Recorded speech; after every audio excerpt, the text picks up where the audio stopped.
Saturday brings us Tottenham Hotspur against Liverpool, both sides unbeaten so far as we look at the tail of the tape between the two teams, both of them being free scoring so far as well. Let's enjoy two former players from each of these sides to join us now. Luis Garcia continues to be with us, of course, representing Liverpool, and we're also delighted to have Jurgen Klinsmann with us as well, representing the Spurs corner. Jurgen, let me start with you because I want to talk about Heung-min's son and everything that we've seen from him so far, because obviously with Harry Kane going, all eyes did turn to him. There were questions about whether he would be able to step up and be the man to do what's needed now that Harry Kane's gone, but it does seem to be so far so good from Son. Yeah, absolutely, Kay. So far so good. I think Sonny takes this as a huge possibility to step it up. I mean, he not only scored 5 goals so far, it's just the way now, also when it comes to the Korean national team, the way he carries himself, he matured so much over the years, and now has this opportunity with Harry being gone to Bayern Munich to step in and prove a point. And I think it's wonderful to see. I think it's fun to watch this Spurs side under Postecoglou, more attractive, more attacking, more proactive, trying to entertain the crowd, which has always been a big thing at Spurs. You want to play attractive football there. Obviously, the ultimate goal is to win a title sooner or later. And yeah, there might be an opportunity this season. We'll see how it goes. But this game now against Liverpool is massive. It's massive, absolutely, and can't wait to see it. Yeah, talking about that understanding, though, as well, Luis, to just build that connection so quickly that we are seeing between Maddison and Son, that's not easy, and it's happened quickly. Yeah, exactly. But when you got players with talent, you don't need to wait for more, because once you are on the field, you are looking for that. You are looking to try to link with each other, to try to enjoy. You see that the way that they play is very similar, the same movement, same quality. They got that ability to find the right spaces in the right moment. So at the end, there is no differences. When we talk about players like this, when João Felix arrived to Barcelona, that connection with Lewandowski, everybody was expecting a good one, but not as good. This is kind of the same, because the talent that both players have is fantastic. So I think that they both are going to improve on the game, and of course, it's going to be on the advantage for Tottenham. Obviously, building this, then just taking on the captain's armband. In a season without Harry Kane, Shaka, that speaks a lot about the player. It does. Listen, I think Heung-min Son has been one of the most likeable footballers in world football for quite some time. And it was a big task to take over from Harry Kane, not just in terms of position, but in terms of that armband. And I think it's a role that he's still growing into. Incredible hat-trick against Burnley, I think it was, but then against Sheffield United, I don't think we saw the best of Heung-min Son in that game, but then against Arsenal, I just feel that he is getting better in understanding his role as a centre forward. Maddison has been a great surprise to Spurs, how easily he's kind of fitted in, the impact that he's had with Spurs. And if Heung-min Son continues to develop in terms of this role and as a centre forward and his role within the club, that is some partnership to look forward to going forward. And it's a whole lot easier to grow into the role when the team is playing well, when you're getting results. And because you're not having to deal with the negativity of what would be criticism of the club, of the manager, of the storyline of Harry Kane is not here. Given the fact that the team has played well, now every way that we talk about Spurs is a positive. It's about attacking, proactive football. Jurgen just mentioned it's about the back and forth, open, dynamic, explosive. And Heung-min Son is saying, well, yeah, I'll be the captain of this team. It's a whole lot more difficult to be that guy when things have turned negative. Right now, if you're Spurs, you're riding the wave of positivity, and you hope that it stays that way. I think it's also easier for Son in that everybody knows exactly how good he is. And they understand that some of those early struggles in trying to figure out his role as a centre forward is because it's a position that's new to him. But nobody questions his quality. They just know it's a matter of time.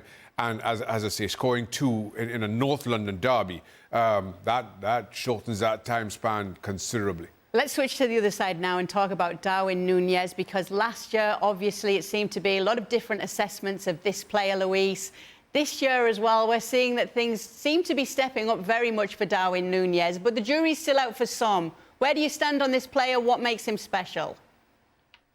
Well, I think we talked a lot about Darwin Nunes, his adaptation to the Premier League, to a team that he was in a very tough situation last year and struggling to find the rhythm, the consistency. And it was easier to point out Darwin Núñez that because of the price tag, he was expected to become an amazing player, the player we saw when he was playing for Portugal. He's a young talent. We knew that his capacity, we know that the work rate that he's got is magnificent.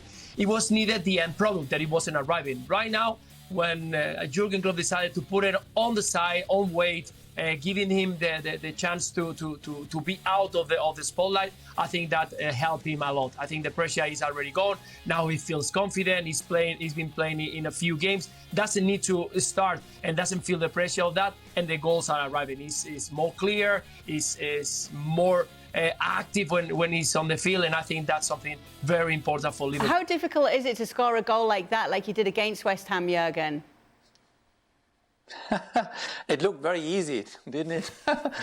No, I mean, Darwin is a wonderful, highly talented player, and I was waiting until he shines a bit more, because you can see in his game that all the qualities that he has, but he was like, almost like he had the brakes on, in his first year there, and it didn't come out yet. And it looks like now he gets more and more confident.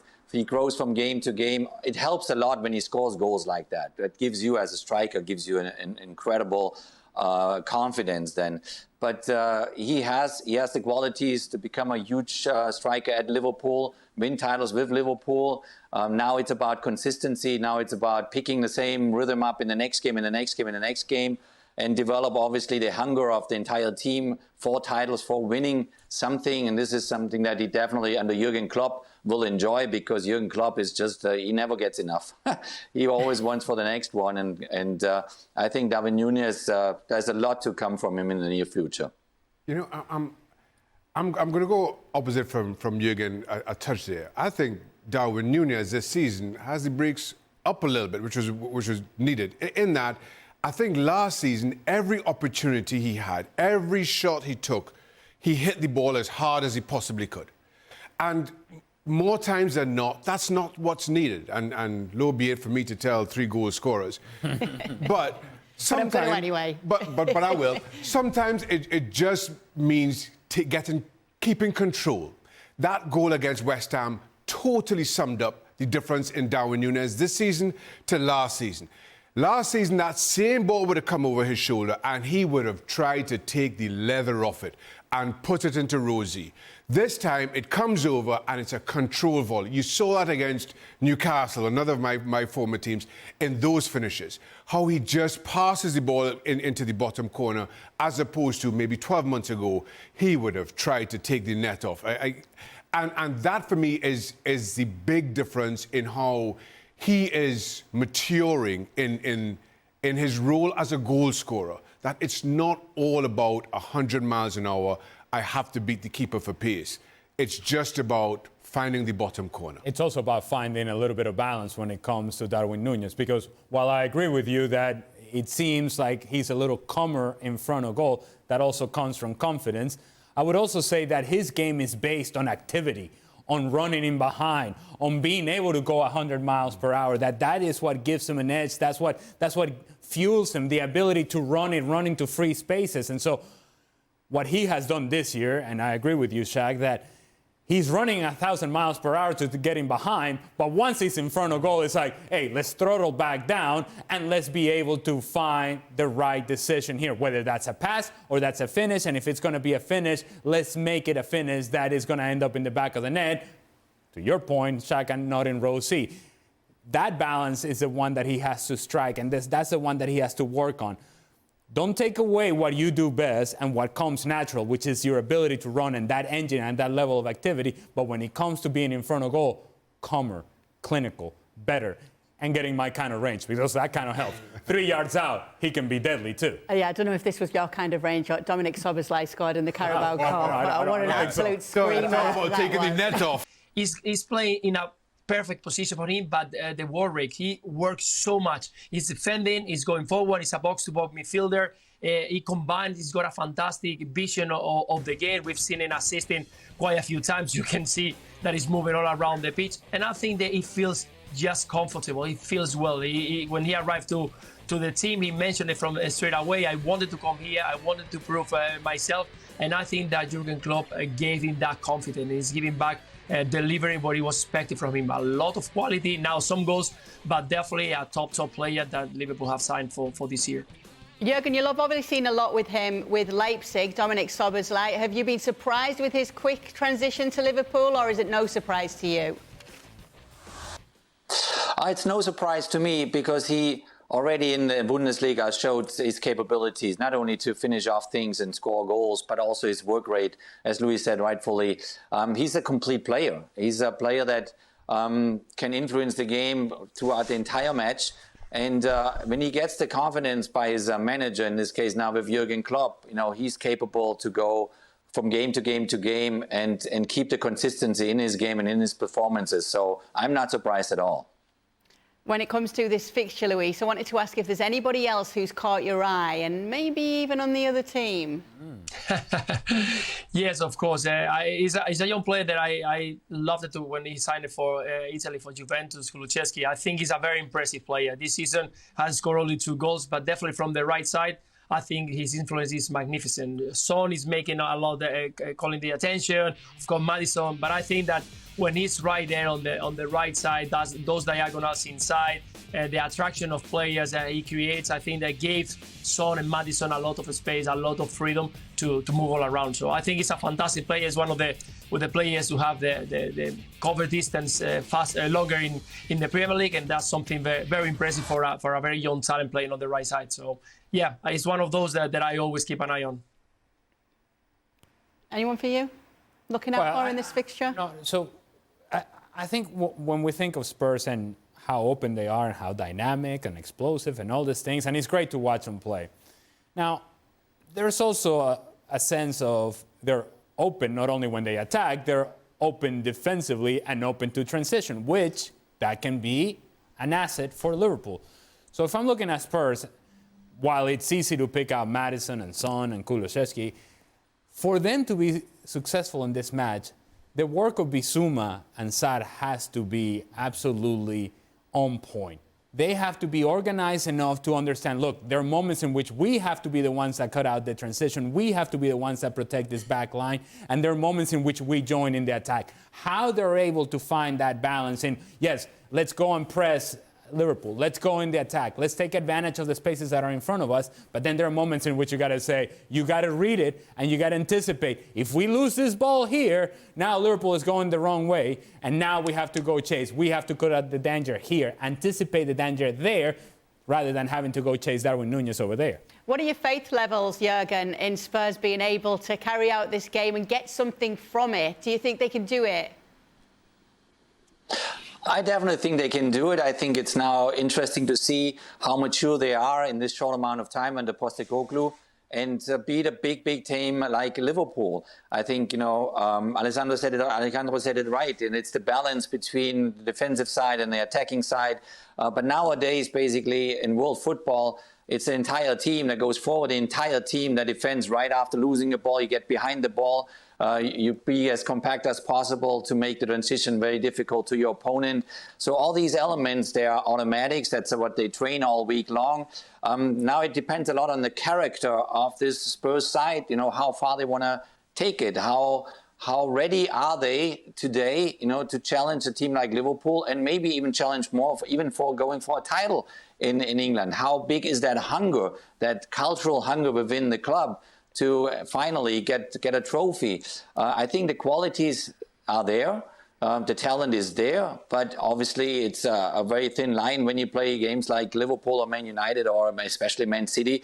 But it's doable. Now it's going to be interesting to watch that maturing process under Postecoglou and to, as Alejandro said, and find this balance, defensive and attacking elements. They need to go into each other, and I think it's it's a very exciting moment for all Spurs fans around the world. I think there's the possibility there for an outstanding year. But when you have then games come up like this one now this weekend, then you got to prove that point and beat a team like Liverpool, even if it's very, very difficult. It might be very difficult, but Jurgen believes that Spurs can do it this weekend against Liverpool. Do the rest of the panel believe, when it comes to predictions in this team, that Spurs can do it? Oh, the answer wait a minute. Big, resounding no. Oh, no. Luis Garcia, how worried are you that these two agree with you? Yeah, actually, it's the second time that Ali gave me some love, so I'm not sure if it's going to be the right result. So I'm concerned about that, but I totally agree. I think that is a fantastic game, toe-to-toe for Tottenham and Liverpool, but definitely a fantastic test to see if Tottenham is going to be ready to challenge. Shaka? Oh, go on. Go ahead. No, ahead. No, I want to hear what you have to say. No. I was just thinking, because obviously we were talking about Simeone before. And I wonder, as Simeone watches this game, if he were to watch Liverpool and Spurs, and he's looking at the managers on the sideline, is he yelling at the TV, "What are you guys doing? Why? Why are you running back and forth? Why are you attacking? Don't do that." Look, I'm just thankful that he's not coaching one of this team. That's all I'm saying.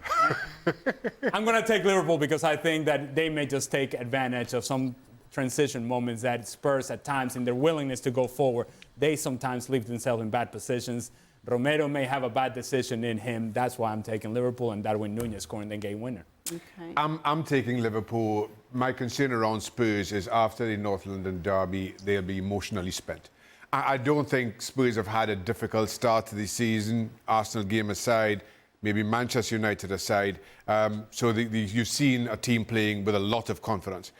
They don't know yet defeat, and they've come through that North London derby that I just feel takes a toll. Liverpool knows this territory like almost like nobody else. And not gives them a boost. It takes a toll rather than giving them a boost. Yeah, takes a toll. Oh, my goodness. He looks at it. Yeah. He's changed. He's really changed. He's changed. And Yeah. we thought that I was the moody one. No. Yeah, he's showing himself to be a grumpy old boots today as well. Jurgen, do you feel betrayed by the panel tonight?